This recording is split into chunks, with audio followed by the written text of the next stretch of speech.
All right. Well, welcome to another episode of the Rest and Recovery podcast. With me today is Chandler Scott. He is an endurance coach and founder of Excel Endurance. So, Chandler, thanks for joining me. Thanks for having me, Scott. It's great to have you on. We were kind of chatting offline. Endurance sports is a little bit of my thing too, and my background, and even the genesis of the podcast, a contributing factor of my life. So, and it sounds like based on what I've learned from you, that's kind of where you're sitting, and also just how to do it wisely, right? How to train smart for the everyday athletes, like most of us on the planet out there, who still strive to maintain a level of fitness and pushing ourselves, but not blowing ourselves up too much because we have other things that we have to account for. Absolutely. I feel like most athletes, unless you're chasing top performance in your age group or pro, are looking to use endurance sports as a conduit to doing things well in their everyday life. And endurance is just a facet of their life, and it shouldn't take over.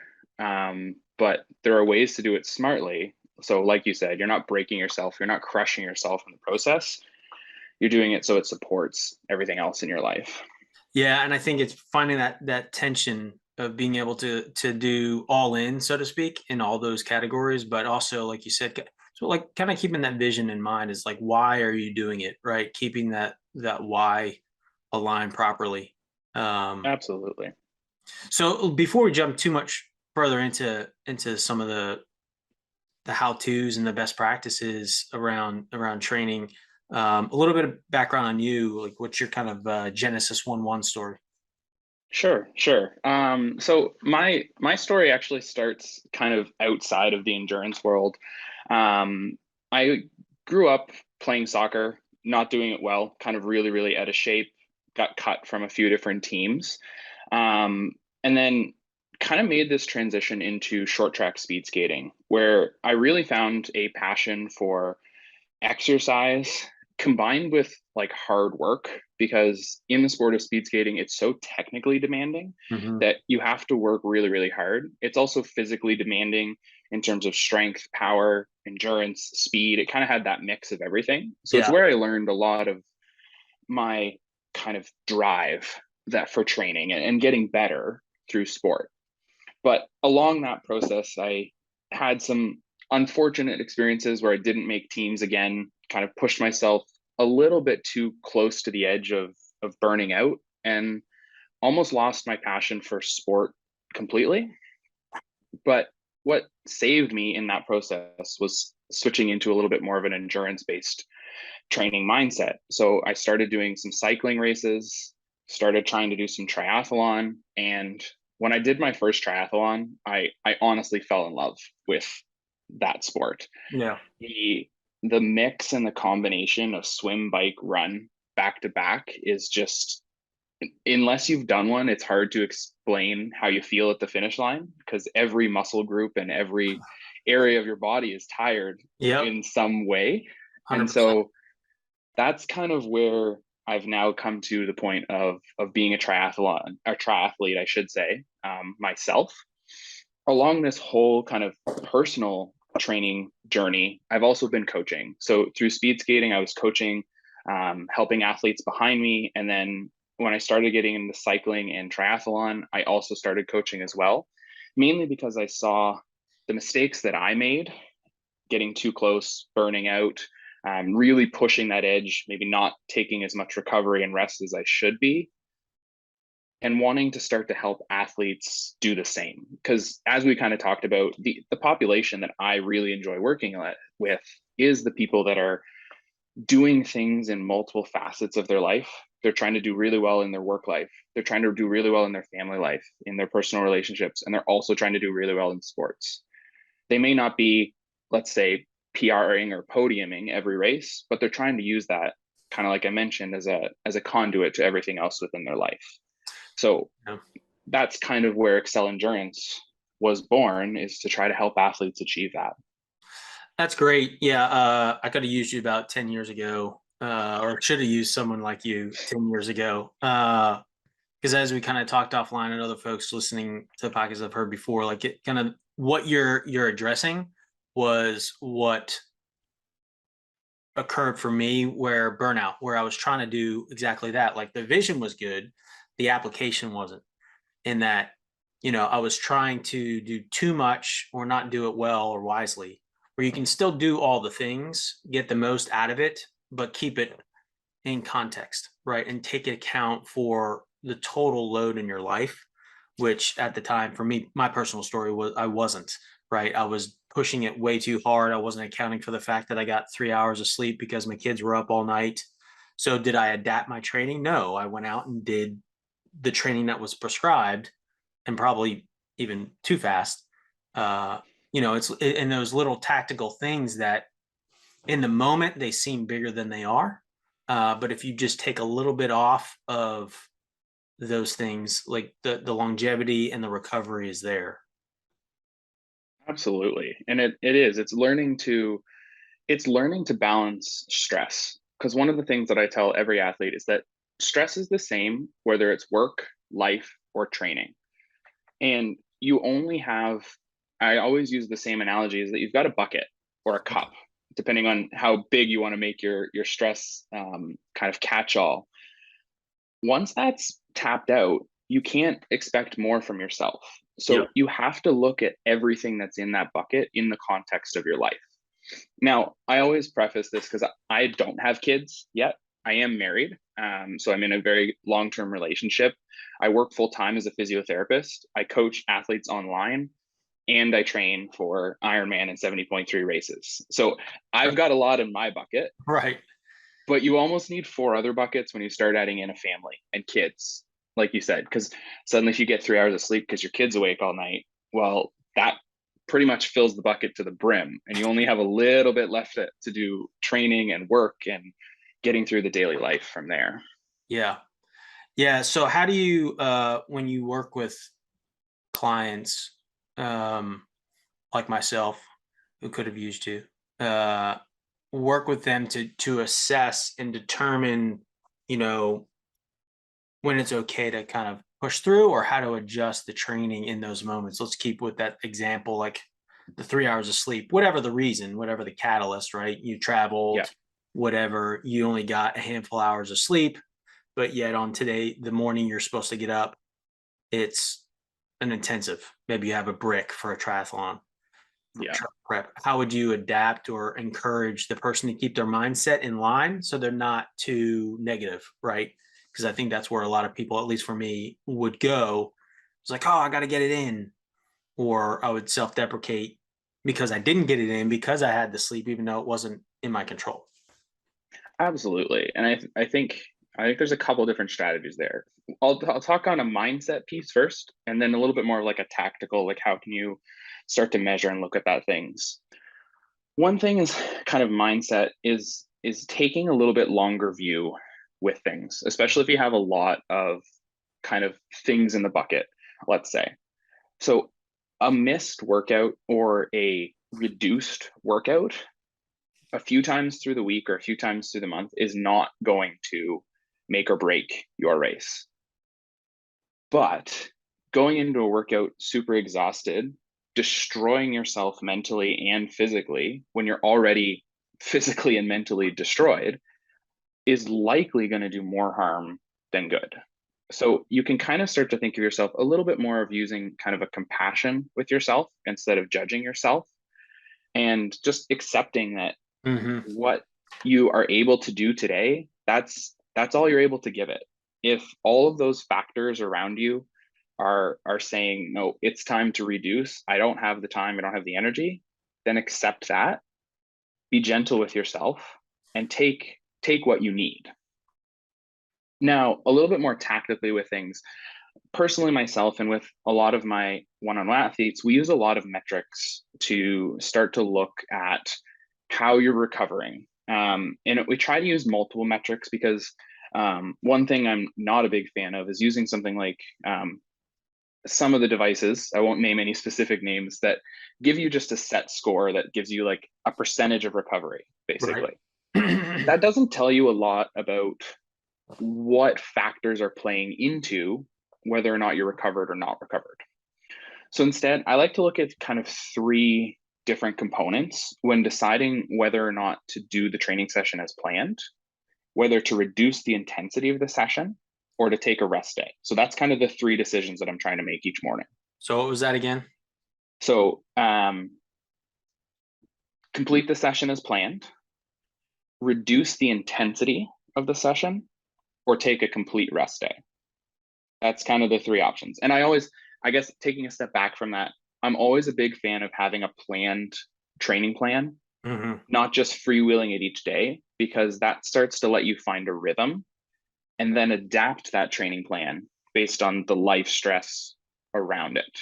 Well, and I mean, You and the always, value of planning too, like, which is great on that, is there's no thinking. So you're not adding more stress because you're trying to create or come up with whatever it is. And that's just going to add more stress and frustration if you don't have it just like read it and like, okay. And then you just spend 2 seconds realizing, okay, I slept like crap last night.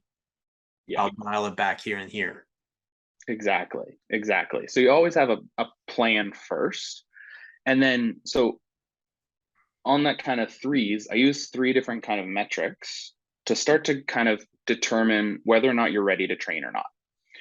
I measure HRV and resting heart rate every morning. Personally, I use HRV for training, which is just a single 1 minute measurement taken right from your phone. And it gives you an HRV score and a resting heart rate.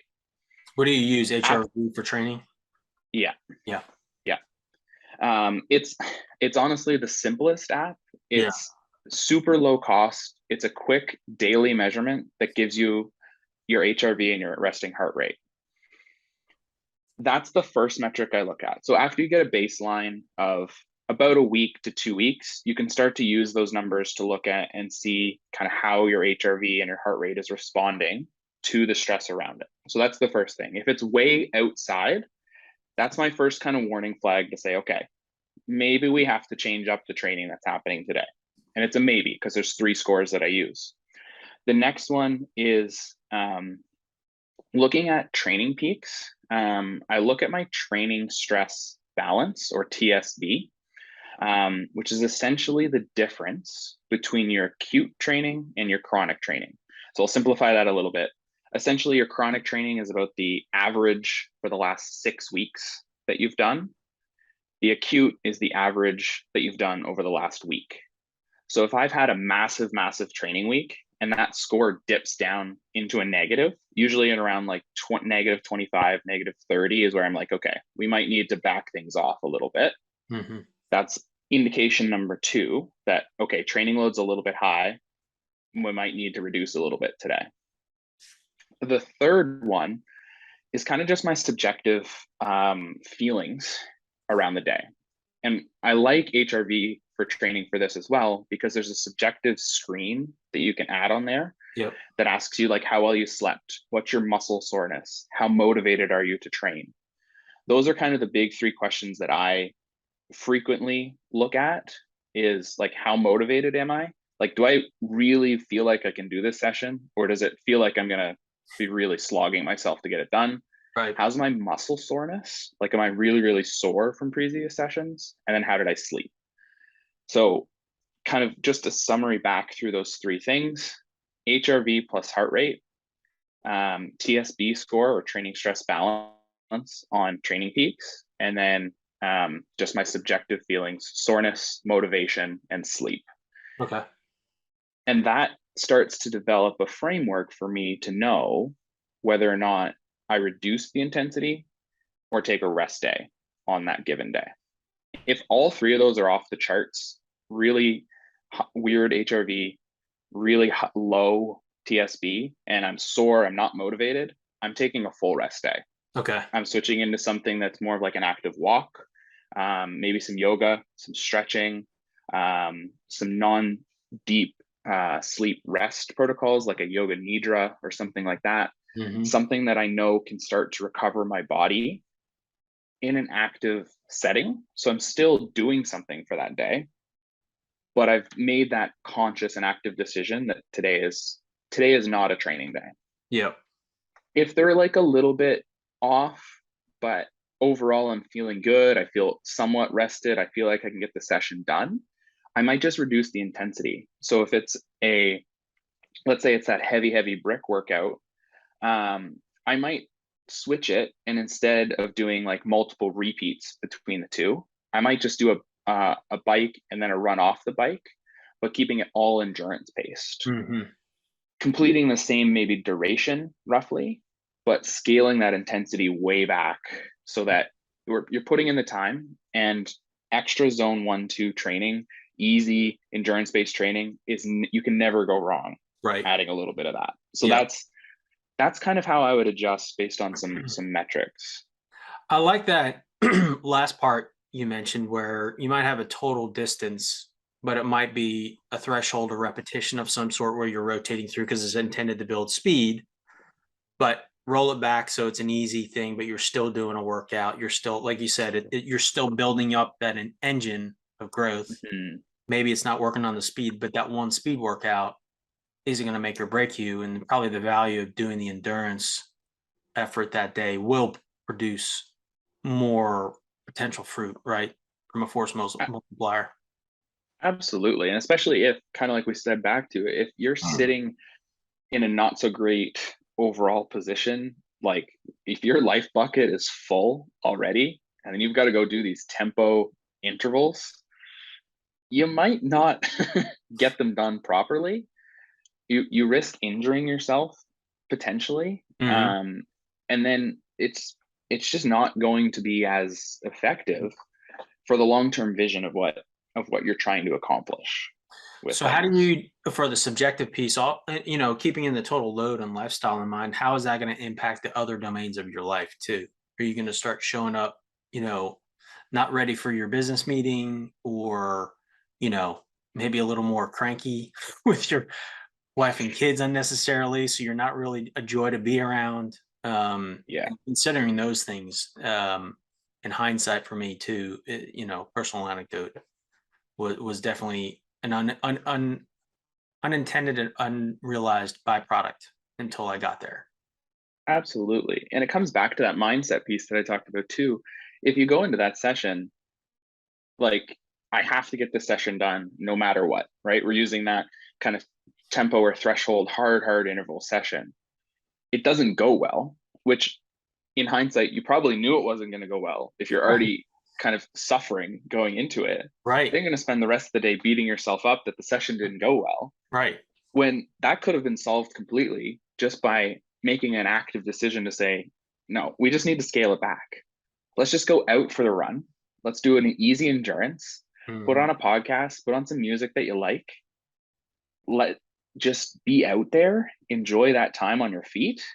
And then, like you said, you come back and everything else you have to deal with, work, helping with the kids, helping around the house, doing your work, going to a meeting, all of that kind of stuff is going to help balance things out versus beating yourself up all day and being cranky with everybody because you're annoyed that your workout didn't go well. It's a negative snowball. Exactly. And then that can feed into day to day, right? If you have a bad workout one day, well, then you have to feel like you got to make it up the next day. Right. And then you end up in this kind of burnout cycle. And I was there, not in endurance sports, but when I was speed skating, that's how I would go. A practice or a session wouldn't go well. And then it's like, okay, we got to crush ourselves on the next session just to make up for the poor session. When, in again, hindsight for me, had I been looking at some of these metrics and tracking how I'm feeling, I might have known that first session wasn't going to go well. I should have just reduced it. Yep. So in hindsight for you, looking back at the subjective piece, right? The personal assessment, what are some of the recommendations that, you try and coach people? And again, it's hard to apply when you're assessing yourself, but okay, maybe I'm on that edge. How do you, what are indicators for you? Maybe your personal dashboard lights at like, hey, you may want to take it easy, other than the obvious of like, okay, I woke up and didn't sleep good, some of those things, but just more over that build up over time, like, hey, I might be on the verge of getting sick or like wearing myself out. What are some of those alerts for you? It kind of like subjectively, like questions I always ask myself. And again, it is harder to do with yourself Yeah. because you're always going to, going to be asking yourself that same question of, should I push it or should I take a rest? Should I push it? Should I take it back? And it's, it's a tough line to walk. In general, I look at kind of the soreness, the sleep, and the motivation. And those three pieces subjectively for me are what clue me in that today might need to be a little bit easier than planned, essentially. Right. So I always kind of I use HRV for training, which kind of just lets you rank those things on Mm-hmm. there. But even after the fact, like if it's later in the day, I've done my HRV in the morning, I'm getting ready to train, and I might make a split second decision, like, should I reduce it a little bit? I usually come back to those three things. Do I feel rested? Do I feel sore? And do I feel motivated? Um, Typically, what I usually suggest to athletes is that, one day through the week where you're feeling like that, you're probably okay to push through. It's not like if you're like questioning, basically. Mm-hmm. If it's clear, like you're sore, you're tired, you're not motivated to do the session, that's a pretty cut and dry. Okay, reduce it. It's on that edge where it's like, should I push? Should I not push? When you're in that state, there's a couple different options for you. One, if it's just one day through the week, give the session a try, right? Do your warm up. Often for my workouts, I do a bit of a warm up. I do a bit of like an endurance paced session, and then I'll go into like my heavier intervals. So I might do the warm up, the endurance, and then I might try that first tempo or threshold interval. Yeah. And honestly, just fully give it a try. Most times I surprise myself that once I get that far into the workout, yeah, Mm-hmm. I'm fine. I feel good. It was just a little off day and I'm good to push through. However, if I get through the warm up and into that endurance and I'm starting to still feel really sluggish, not feeling the best, I might make the call Mm-hmm. out there to say, no, we're scrapping the intervals today. Just going to finish the rest of the workout at this nice endurance pace. Maybe cut it back a little bit if I'm feeling sluggish, but make that kind of decision on the fly based on how you're feeling physically.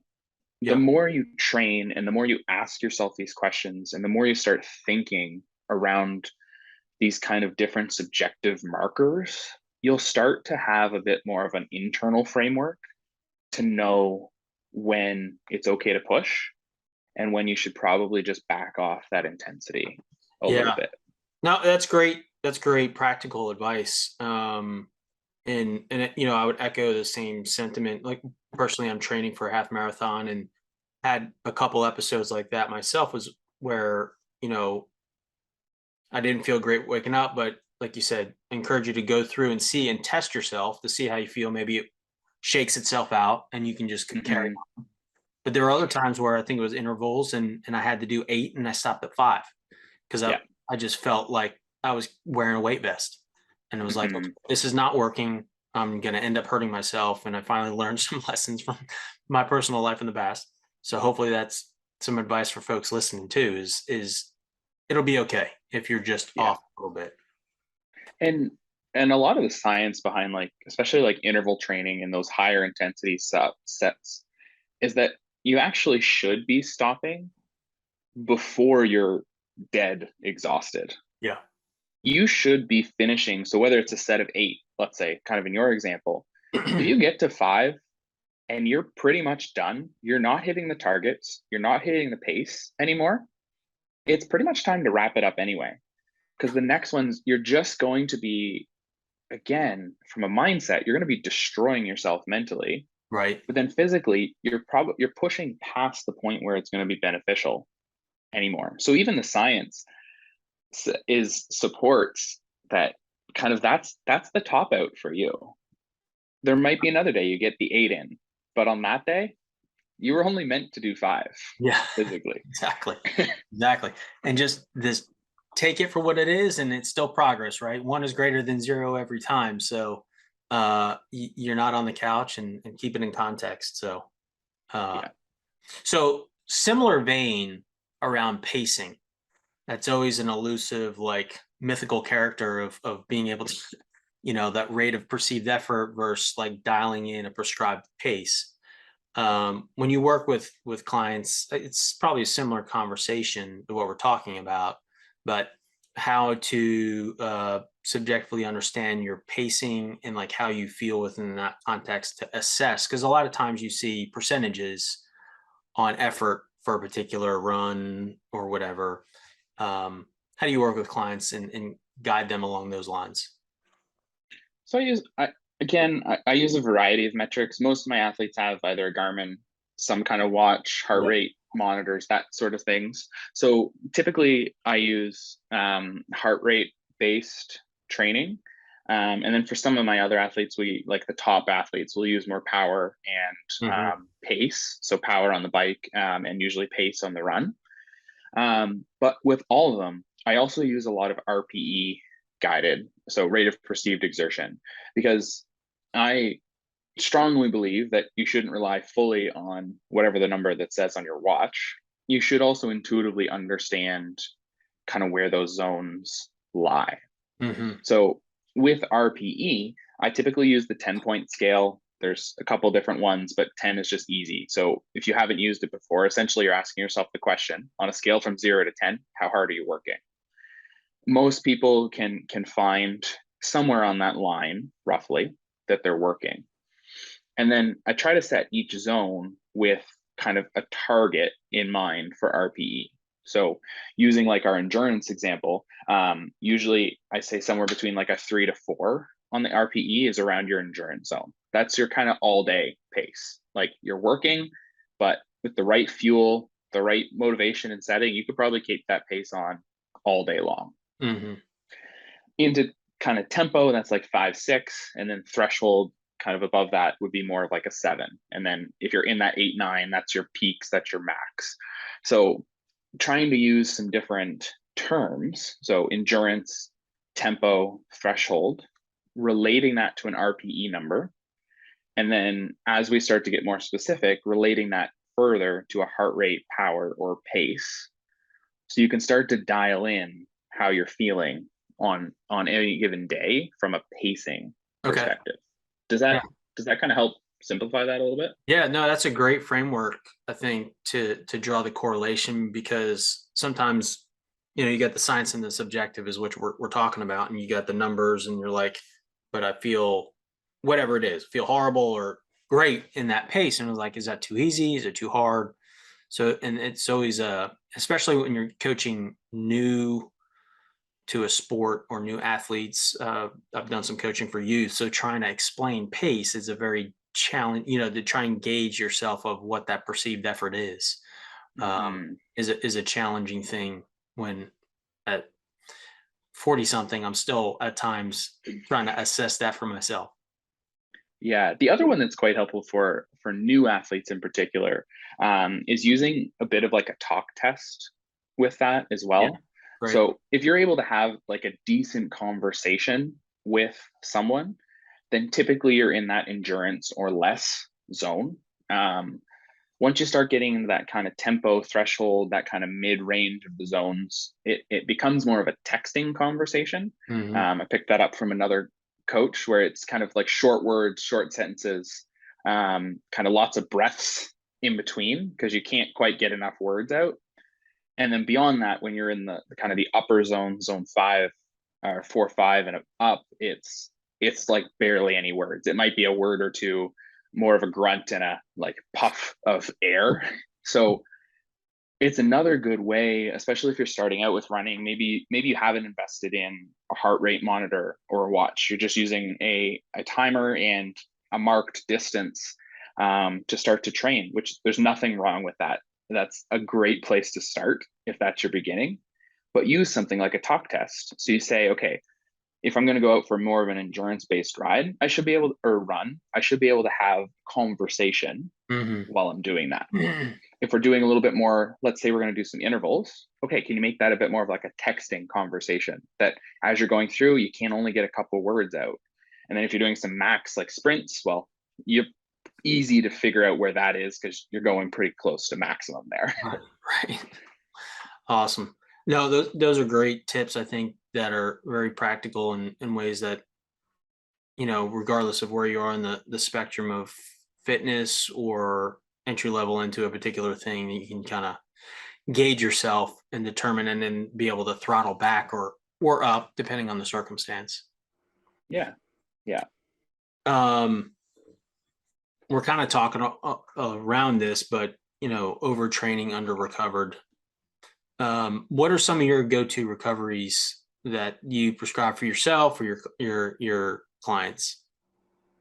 So I like the way you put that, and it's something that I've been trying to use a lot more. Is that I truly don't think there's necessarily an overtrained athlete. In the cases, there is extreme cases where you can get to an overtraining syndrome. The vast majority of us, if we're in kind of this same population we're talking about, are typically covered. So the first thing I always tell,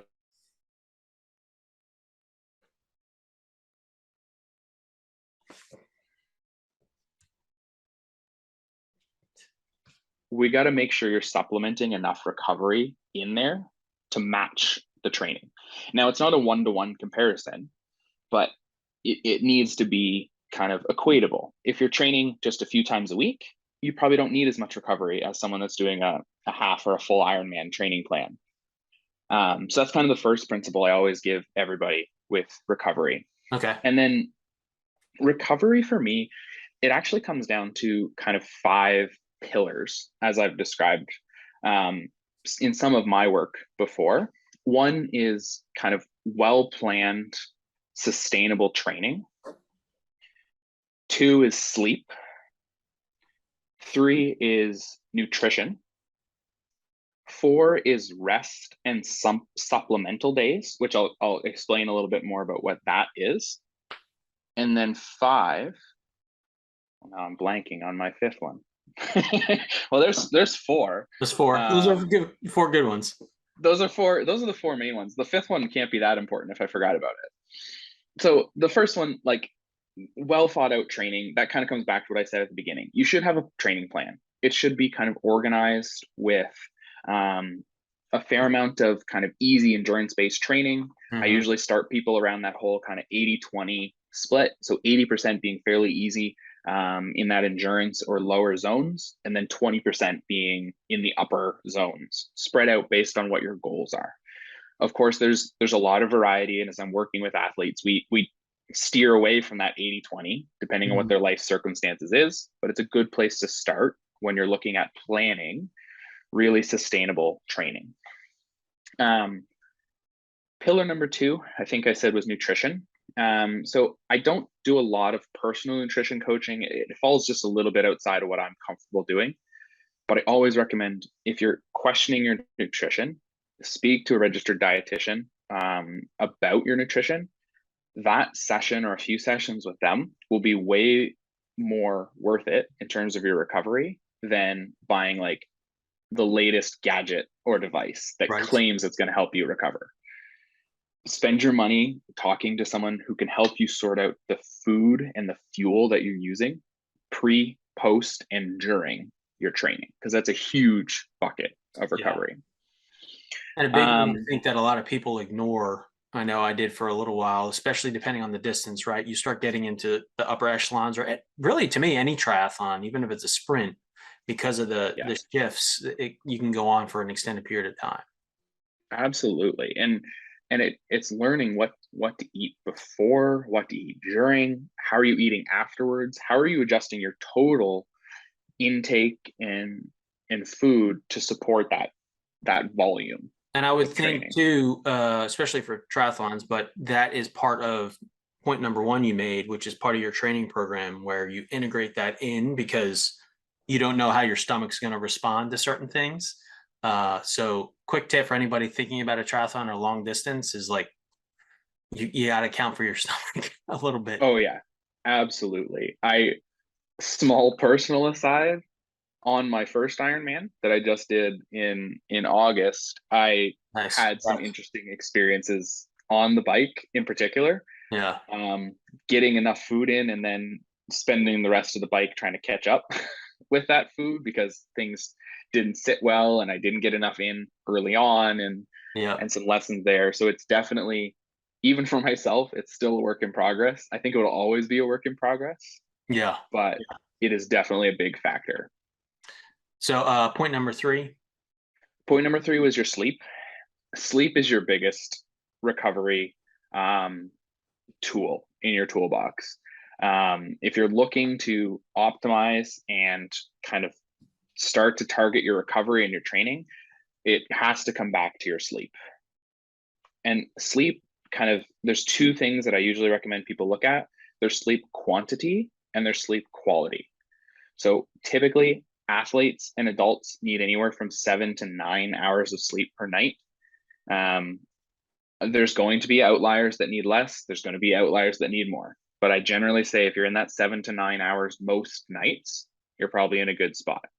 Again, new parents, there's some things you're going to have to work on. Absolutely. You might have to look at adding in some naps through the day to account for like a little bit less sleep through the night. And then from a sleep quality, there's lots of different factors that can influence sleep. Just kind of a quick hit of a few things: setting the temperature in your room nice and cool, minimizing light, limiting caffeine or alcohol consumption right before bed. And then the other big one that I've found is just being really consistent with wake up and sleep times as much as possible. Again, it depends on your life circumstances. And I always try to tailor when I'm working with athletes, we try to sort some of this stuff out so that you can maximize that within the context of your life. So sleep is kind of your biggest recovery driver.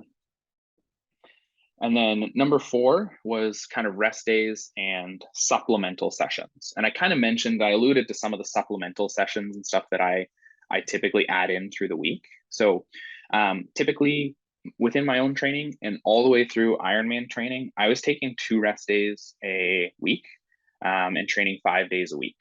Typically I was training 3 days, Saturday, Sunday, Monday, take a rest day on Tuesday, then train Wednesday, Thursday, take a rest day on Friday.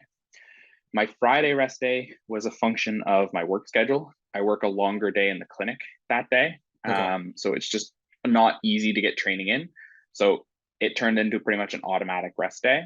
And then Tuesday, because I was doing all my long training on the weekend, by the time I got around to Monday, Tuesday, I was ready for another break typically. Now, the way I structure it is that Friday was always a rest day from training. But the Tuesday one sometimes floated. So it might be that I might have got up on Monday morning after a long weekend and I'm like, nope, I need a rest day today. Okay, we'll train Tuesday, Wednesday, Thursday instead. Or I might push through on Wednesday, take the rest day Tuesday. I might push through, take the rest day on Wednesday. That day floats a little bit, and it floats based on the metrics that I talked about at the beginning. Okay. That if I wake up on one of those days and I'm done, that's going to be a rest day for me.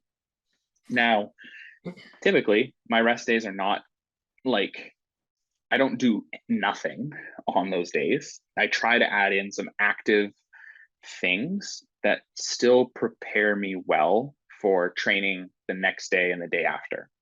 And that's kind of where those supplemental sessions come in. So some big supplemental sessions that I use personally with myself, and then I encourage a lot of my athletes to do, regular mobility and stretching. You can never go wrong working on a little bit of your mobility. For triathletes, mobility through the hips and back, so you can sit on the bike well, mobility through the shoulders and neck, so you can have a really strong swim stroke, and then kind of calves, hips, and ankles for runners are big areas to kind of work on, at least from my experience.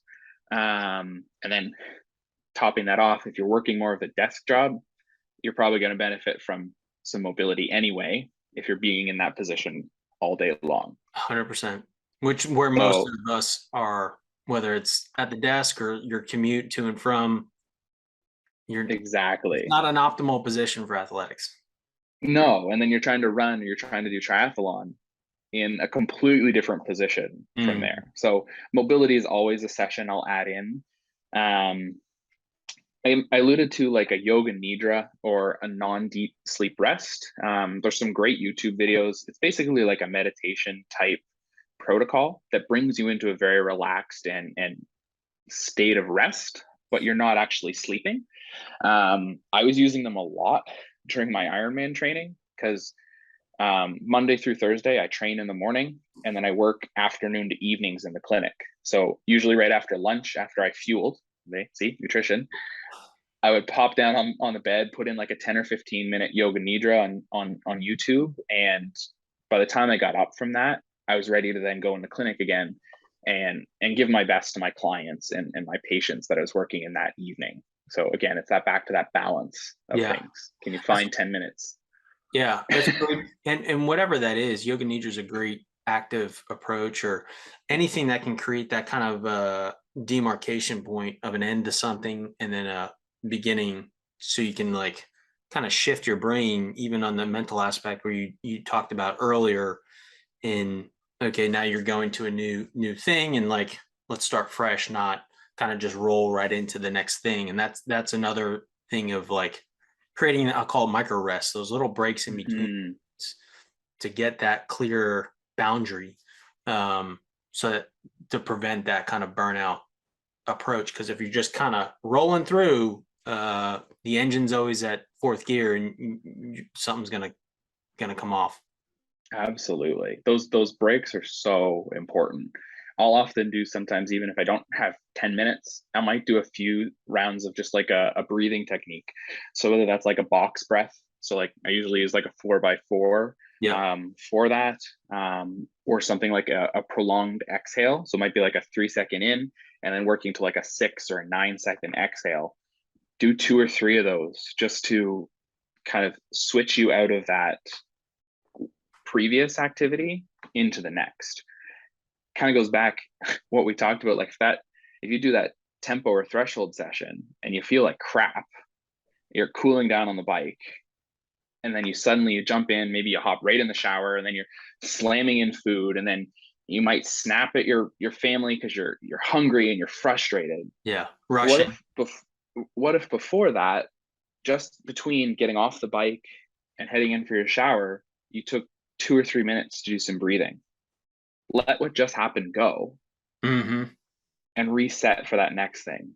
Suddenly, then you're going to start, you can take some of that stuff out of the bucket, out of that overall stress. And like you said, it breaks into the next cycle.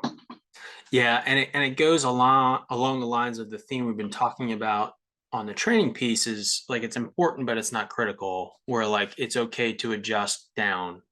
You're getting something, Mm, and be content with that. It's that similar, I think, mindset of like that 2 to 3 minutes is going to feel when you're getting off the bike or coming in from your run, that I don't have 2 minutes to do this.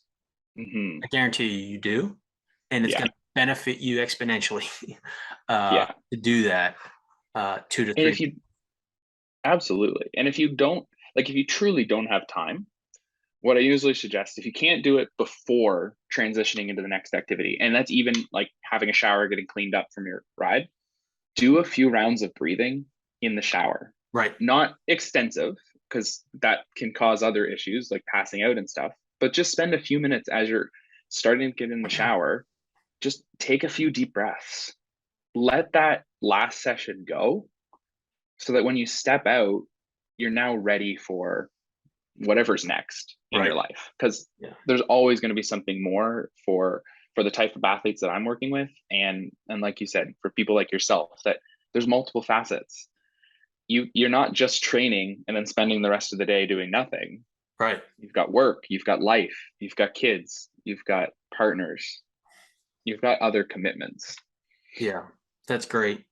Uh, Chandler, I really appreciate the insights. I think it's fantastic, practical, growth oriented mindset type of approach to help continue down the path, for everyone. And ultimately, it's for longevity. I know, Mhm. you're a little bit younger than I am, but 1 or 2 years. But it's about longevity. It's about having, all the things that we know we want, and be able to, I've been thinking about, like, I want to be able to, drive the hoop on my great grandkid, right? Yeah. He might be 5 at the time, but still, I might be 95. But you get the point. Is the vision, and does that action align with that vision? Mhm. And will it really be cataclysmic? In all likelihood, no, but it's progress. Absolutely. Absolutely. Well, I appreciate your time, insights, man. Where can folks find you and sign up for your coaching? So you can find me on pretty much every channel at excel_endurance. That's the coaching company. And then you can find me personally at Chandler Scott PT on both Twitter and Instagram is there. So I have a couple different accounts. It's mostly the same content. So I would suggest check out the Excel Endurance first. And then if you want to follow me personally on some of my journey, check out the Chandler Scott PT. Cool. And in terms of coaching, you can find most of the links and signups and stuff like that on all of my social media channels. A lot of what we've talked about today is how I coach. It's how I train and it's how I coach.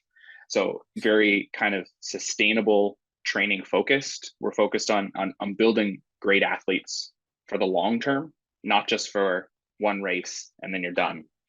We're trying to build habits that sustain you for a lifetime, basically.